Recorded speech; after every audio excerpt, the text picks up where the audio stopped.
Waqt li kienet jindirizza l-ftuħ tal-MedTech World Malta 2025, il-Prim Ministru Robert Abela preżenta l-viżjoni strateġika ta' pajjiżna li jippożizzjona lilu nnifsu bħala ċentru ewlieni fl-Ewropa fl-oqsma tal-MedTech, it-teknoloġija avvanzata fil-qasam mediku, il-life sciences u s-saħħa diġitali.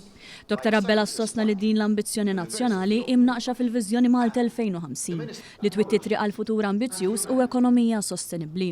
MedTech World Malta 2025 huwa avveniment annwali li jiġbor flimkien aktar minn 2000 delegat u kelliema esperti minn madwar id-dinja.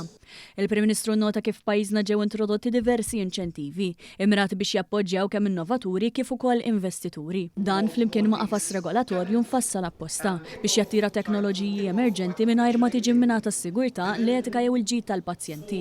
Saħaq kif l-innovazzjoni vera tifjorixxi meta l-Gvern, l-Akkademja, l-Industrija u l-fornituri tal-kura tas-saħħa jaħdmu flimkien f'ekosistema kollaborattiva u unika.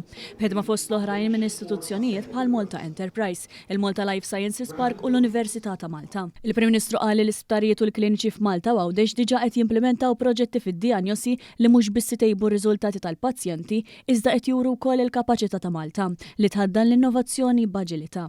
Dr. Abela żied jgħid li Malta tkompli ssaħħaħ rabtiet internazzjonali ma' ċentri tar-riċerka, sptarijiet u kumpaniji fit-teknoloġija medika.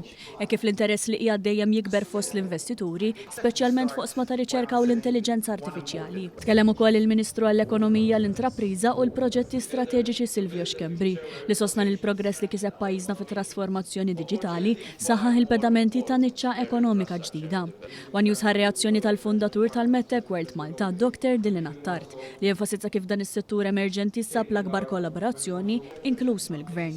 Nafu wkoll challenges li naffaċċjaw biex fit-3 snin, fil-5 snin li ġejjin, inkunu nistgħu nġibu aktar kumpaniji minn barra jużaw Malta bħal bażi tagħhom, mhux biss biex insaħħu l-ekonomija tagħna, iżda wkoll biex dawn l-istess kumpaniji jkunu jistgħu jużaw il-prodotti tagħhom kemm fil-medical technologies kif ukoll fid-digital health u jużawhom fl-isptarijiet lokali.